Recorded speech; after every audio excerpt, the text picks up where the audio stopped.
Dear students. सो बच्चे, last lecture में हम लोग ने फर्स्ट 5 क्वेश्चन एक्सरसाइज के सॉल्व किए थे। तो आज जो बाकी क्वेश्चंस हैं, पेंडिंग क्वेश्चंस हैं, वो आज हम इस लेक्चर में पूरे कंप्लीट करेंगे। ठीक है बेटा। So the 6th question is right on your notebooks compounds such as alcohol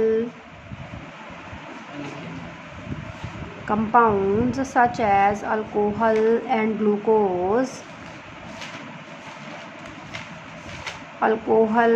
glucose also contains hydrogen, but they are not categorized as acids. Describe an activity to prove it.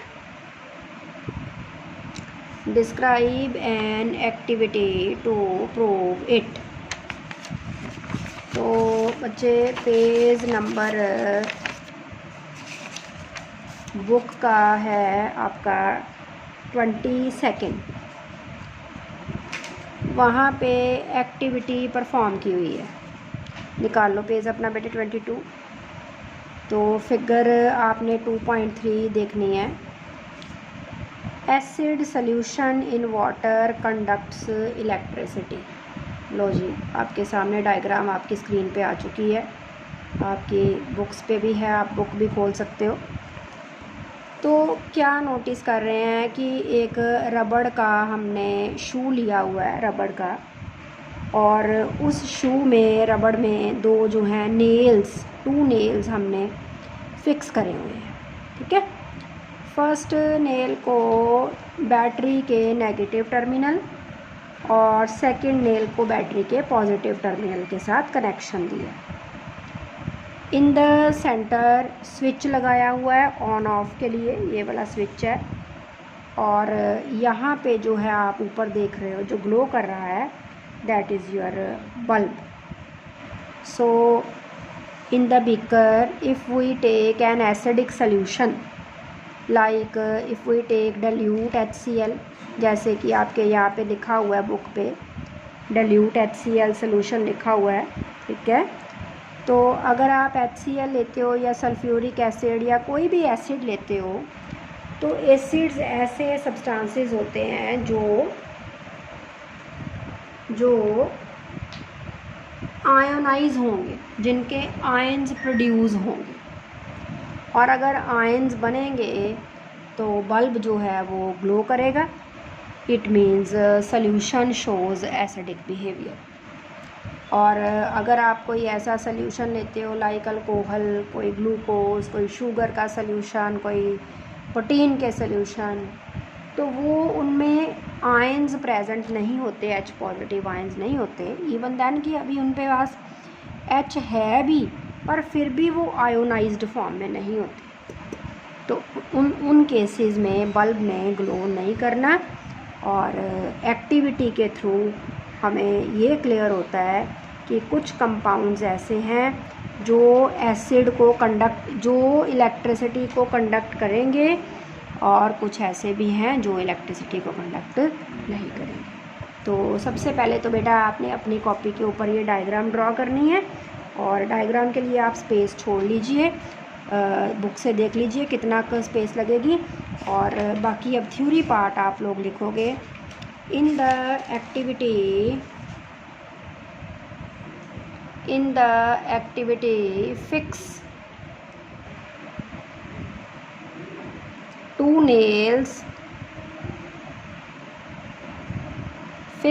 nails on the rubber cork. 2 nails on the rubber cork, C-O-R-K, cork. Fill the beaker with Fill the beaker with acid solution.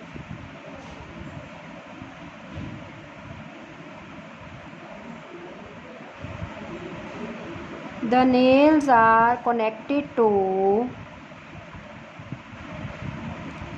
terminals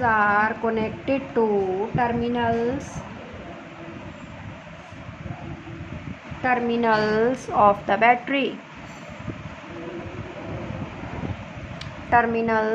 the battery.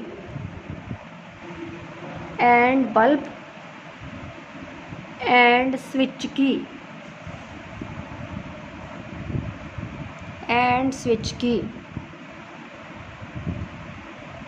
Next paragraph में लिखो when the switch is on.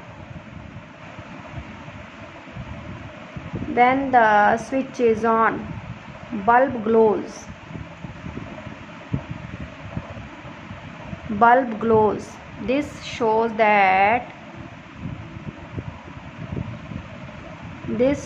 that an acid conducts electricity. This shows that an acid conducts electricity because it ionizes in the solution.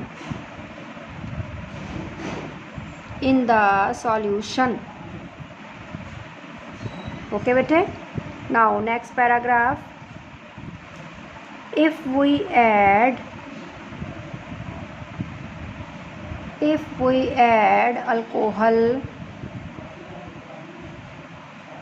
alcohol or glucose in the beaker,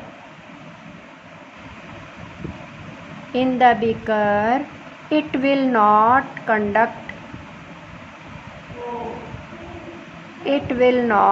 conduct electricity, as it does not contain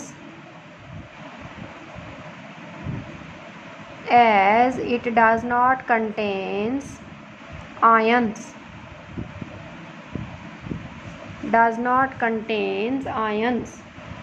glucose में, alcohol में ions नहीं है, electricity conduction नहीं होगी. ठीक है, तो ना ही बल्ब ग्लो करेगा ना ही इलेक्ट्रिसिटी कंडक्ट होगी. एक्टिविटी के थ्रू हमने ये प्रूव करा. ठीक है बच्चे. चलो बेटा नेक्स्ट क्वेश्चन है आपका number 7. Write down why does distilled water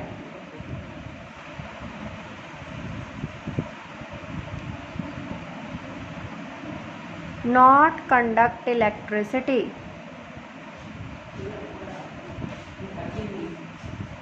Distilled water not conduct electricity, whereas rain water conducts. अच्छा बेटा डिस्टिल्ड वाटर है तो उसमें कोई बेटे आयंस नहीं होते, ना H पॉजिटिव ना OH नेगेटिव, तो फिर वो इलेक्ट्रिसिटी कैसे कंडक्ट करेगा. Distilled water means D ionised, जिसके आयंस नहीं है. ठीक है, तो it does not conduct electricity. Rain water consist of H positive ions and OH negative ions, so it conduct electricity. चलो बेटे लिखो answer. distilled water does not contains ions.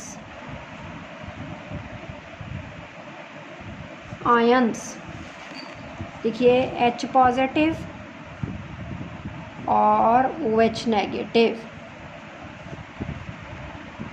so it do not conduct electricity.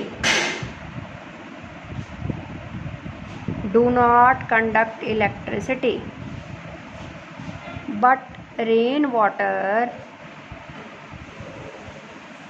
but rainwater consists of ions,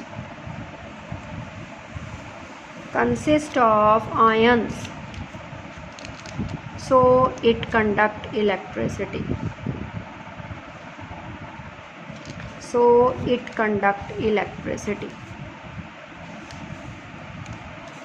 चलिए बेटा, अब हम next question करेंगे number 8. Write down,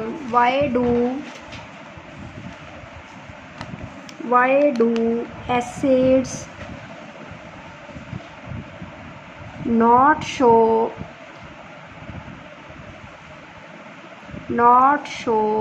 acidic behavior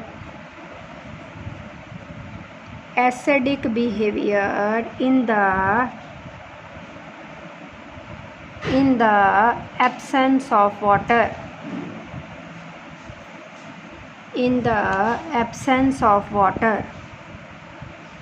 अब अगर वाटर नहीं है तो एसिड आयंस नहीं बनाएगा. अगर एसिड आयंस नहीं बनाएगा तो इलेक्ट्रिसिटी कंडक्ट नहीं होगी. ठीक है बच्चे, चलो लिखो बेटे answer. This is because in the absence of acid, in the absence of water,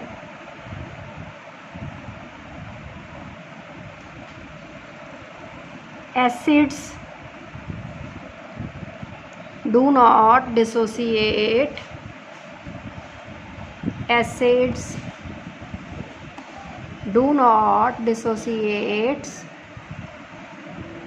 and gives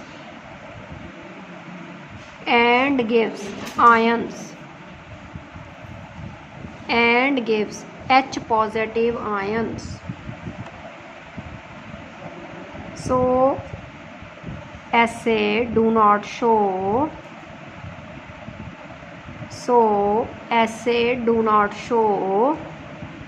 acidic behavior. acid do not show acidic behavior. Okay बच्चे, चलो बेटे क्वेश्चन नंबर 9 की और चलो. 5 सॉल्यूशंस हैं. ठीक है, क्वेश्चन आप बाद में नोट कर लेना. देखो इधर पहले बुक पे देखो क्वेश्चन. 5 सॉल्यूशंस है बेटे, ABCDE. तो जब इनको टेस्ट करा, PHI A की 4, B की 1, 11, 7, 9. ठीक है, इधर देखो हमारे पास हैं 5 solution, A B C D E. ठीक है, A की PHI 4, B की 1, 11, 7 और 9. ठीक है, अच्छा आपके क्वेश्चन का पहला पार्ट क्या है, विच इज़ न्यूट्रल. अच्छा न्यूट्रल कौन होगा बेटे, 7 वाला. इसके सामने क्या लिख दोगे, न्यूट्रल. ठीक है, सेकंड क्या है, स्ट्रॉन्गली अल्कलाइन, मतलब बेसिक अपने 7 से ज़्यादा होते हैं, और जितना ज़्यादा होगा उतना स्ट्रॉन्गली बेसिक होगा. तो मैक्सिमम वैल्यू क्या है, 11. इसके आगे क्या लिख दोगे, स्ट्रॉन्गली अल्कलाइन. ठीक है, सी पार्ट क्या है, स्ट्रॉन्गली एसिडिक, जितनी छोटी वैल्यू उतना ज़्यादा acidic. So smallest one is 1. इसके सामने लिख दोगे स्ट्रॉन्गली एसिडिक. ठीक है, फोर्थ है वीकली एसिडिक. वीक होएगा 7 से बिलो लेकिन 1 से ज़्यादा. तो ये आपका आ गया वीकली एसिडिक. राइट, और फिफ्थ पार्ट है weakly alkaline and that value is 9. Weakly alkaline. Okay बेटा, and this is your question number 9. Okay, चलो नोट कर लो बेटे.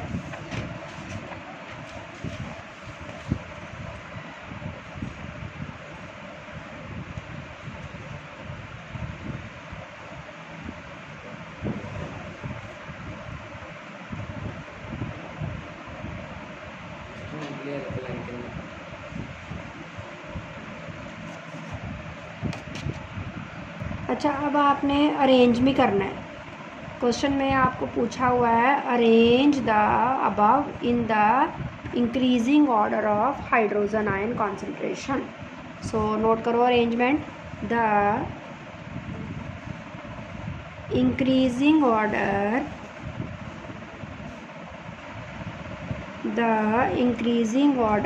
of H positive ion concentration is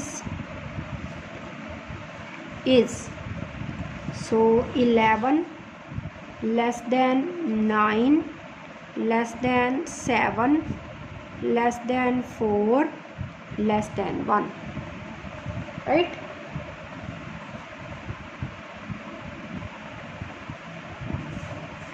Okay, now write down question number 10. Question number 10 book से देखोगे आप लोग। हाँ जी, क्वेश्चन क्या है, क्वेश्चन समझा देती हूँ, लिखना आपने बेटे बुक से है। Equal length of magnesium ribbons are taken in the test tube A and B. So we take 2 test tube and we take magnesium ribbon and the length of ribbon remains the same in both the test tube, right? Hydrochloric acid is added to the test tube A. First test tube में कौन सा acid डाला बच्चे, HCl, जो कि strong acid है, जो ज़्यादा H पॉजिटिव आयंस को प्रोड्यूस करेगा, ठीक है। While acetic acid is added to the test tube B. Second test tube में क्या डाला आपने, एसिटिक एसिड, जो कि वीक एसिड है, जो less number of H positive ions को प्रोड्यूस करेगा। Amount and concentration taken for both the acids are same. Acid जो आपने डाला है, चाहे वो HCl है चाहे वो एसिटिक एसिड है, दोनों सेम है। अगर 1 ml डाला तो दोनों में 1 ml और दोनों की कॉन्सेंट्रेशन भी सेम है। In which test tube the fizzing होता है, जैसे आप कोल्ड ड्रिंक की बॉटल को ओपन करो तो उसमें से जो आवाज़ आती है बबल्स की, उसको बोलते हैं फिजिंग, ठीक है। In which test tube will the fizzing occur more vigorously and why. Vigorously होता है जल्दी से, तेज़ी से, किसमें ज़्यादा तेज़ी से, स्पीड से फिजिंग होगी और क्यों होगी।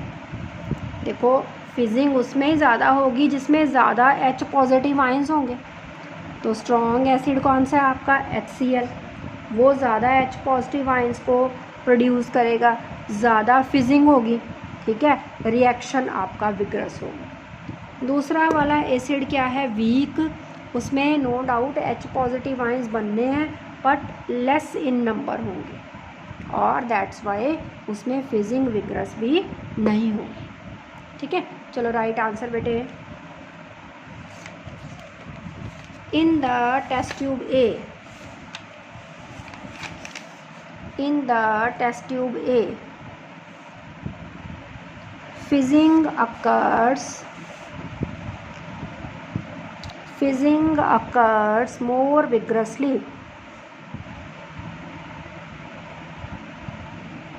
Fizzing occurs more vigorously. Fizzing ज़्यादा होगी because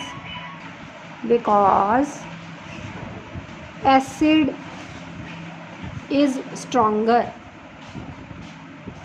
because acid is stronger. It produces greater number of H positive ions, larger number of H positive ions या greater number of H positive ions, ठीक है। In the test tube B, in the test tube B, acetic acid is added. acetic acid is added, which is a weak acid. Which is the weak acid? It produces less number of H positive ions. So fizzing occur less vigorously.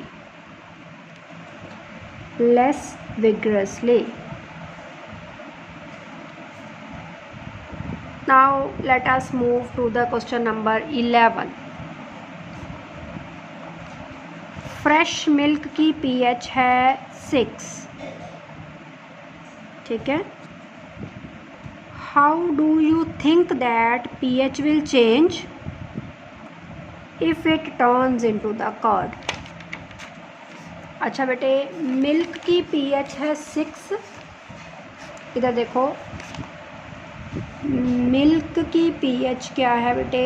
6. Milk को convert किया curd में, ठीक है.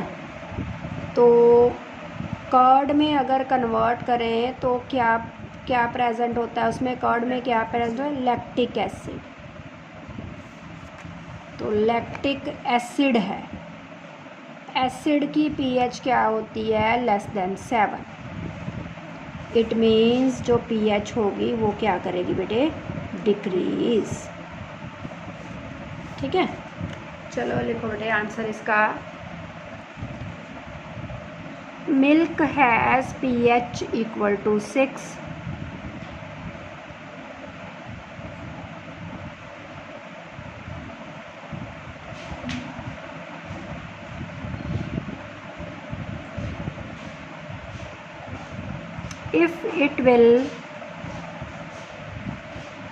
If it will convert into the curd,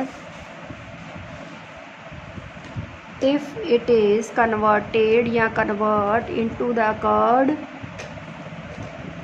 pH decreases.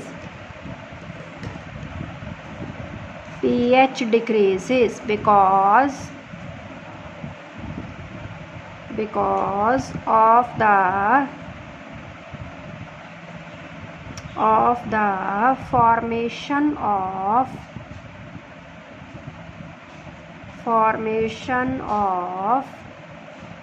lactic acid.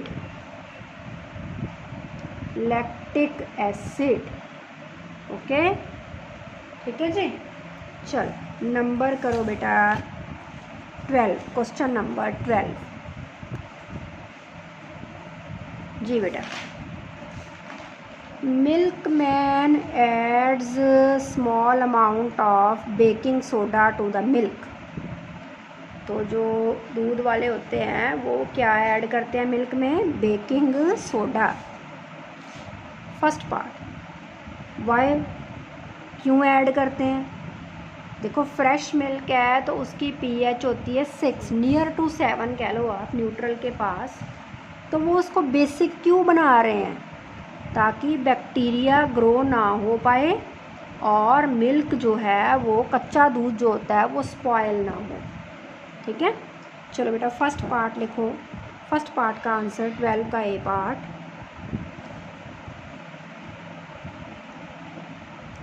Baking soda is added to milk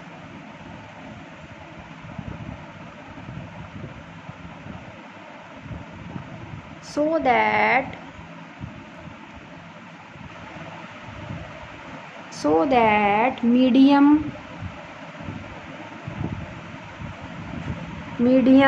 remains basic.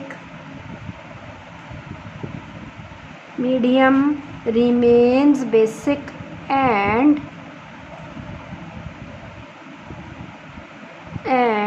the milk is not spoiled readily. is not spoiled readily. Now the second part. Why does this milk take a long time to set into the curd? अब जिस milk में baking soda add करा है उसको अगर curd में convert करना है तो टाइम ज़्यादा लगेगा। टाइम क्यों ज़्यादा लगेगा? पहले बेसिक है उसको एसिड में कन्वर्ट करना। बिल्कुल ठीक है निष्ठा, क्योंकि सॉल्यूशन जो है आपका मिल्क है उसको आपने बेसिक कर दिया है, ठीक है, और अब उसमें एसिड बनने को टाइम लगेगा। जितना एसिड बनता जाएगा वो बेस के साथ न्यूट्रलाइज होता जाएगा, तो एसिड को प्रोड्यूस होने में टाइम लगेगा, इसलिए कर्ड बनने में भी ज़्यादा टाइम लगेगा। ठीक है, चलो लिखो answer. Because the lactic acid produced during curd formation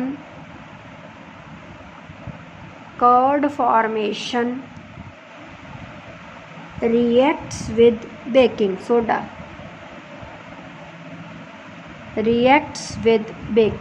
soda okay बच्चे, चलिए write down question number 13।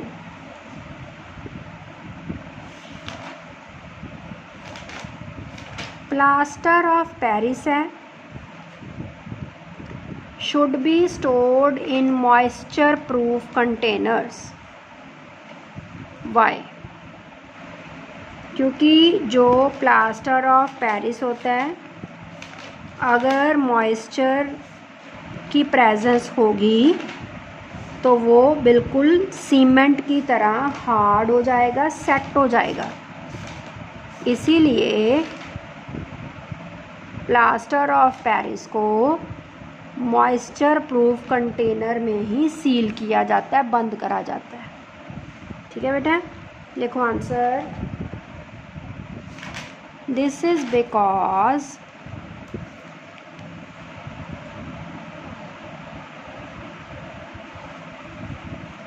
in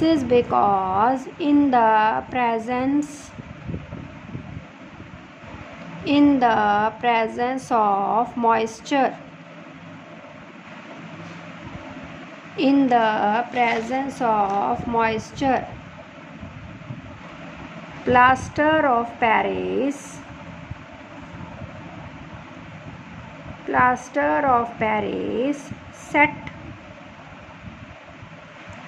set into the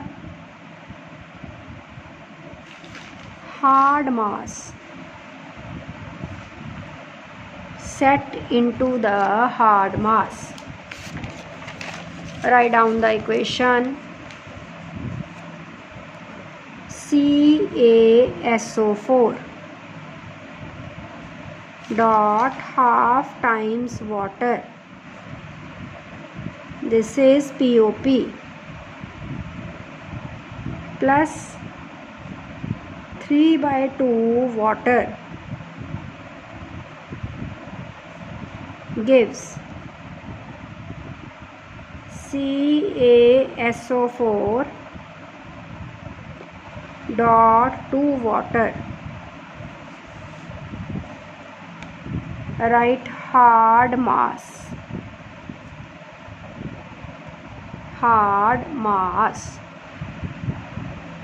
So half water, 3/2 units water, 3 + 1 4, 4/2 करोगे तो आएगा 2। ठीक है, right.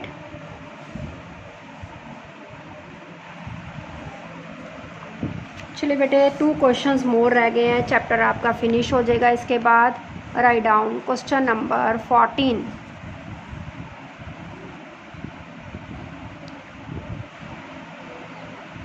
What is neutralization reaction?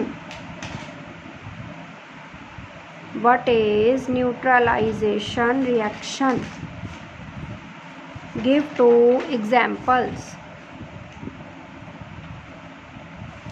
give two examples. So whenever acid and base combines together, they form क्या बनाते बेटे? एसिड बेस कंबाइन होके salt and water, that is called neutralisation reaction. चलो बेटा नोट करो answer. When the acid and base reacts together, it forms salt and water.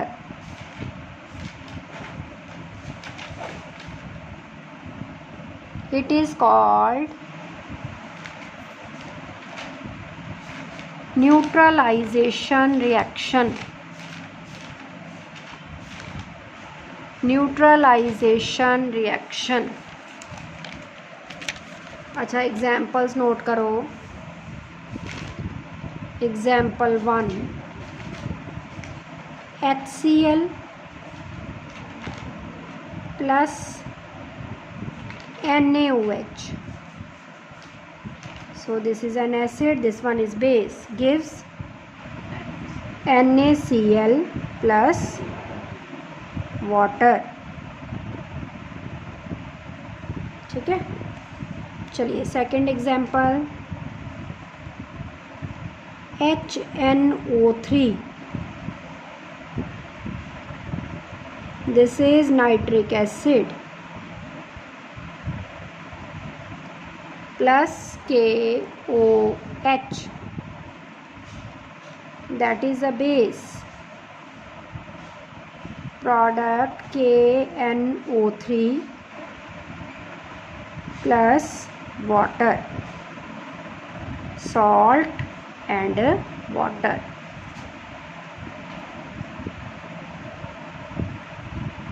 Noted. Now the last question is, give two uses of washing soda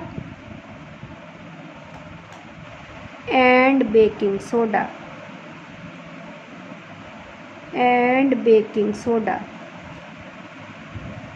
Write down the answer.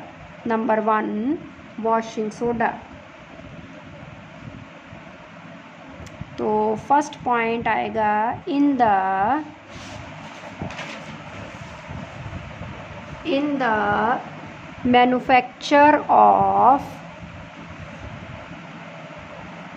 Glass and soap. Glass and soap. Second note करो बेटे. in the removal of permanent hardness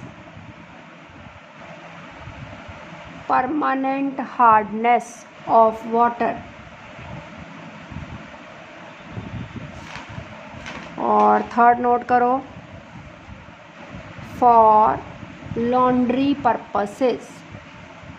Laundry, LAUNDARY, laundry purposes.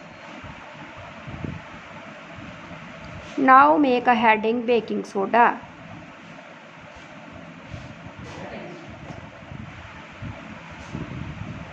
Number 1, as a baking powder,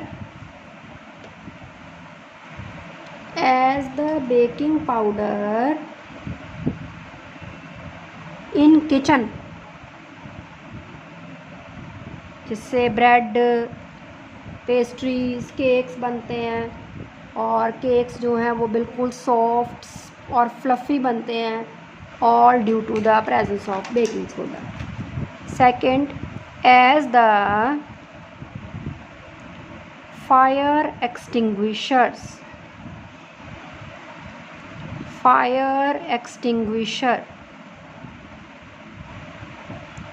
जो आग लग जाती है उसको बुझाने के लिए यूज़ किया जाता है। और थर्ड नोट करेंगे, as an antacid, antacid for removing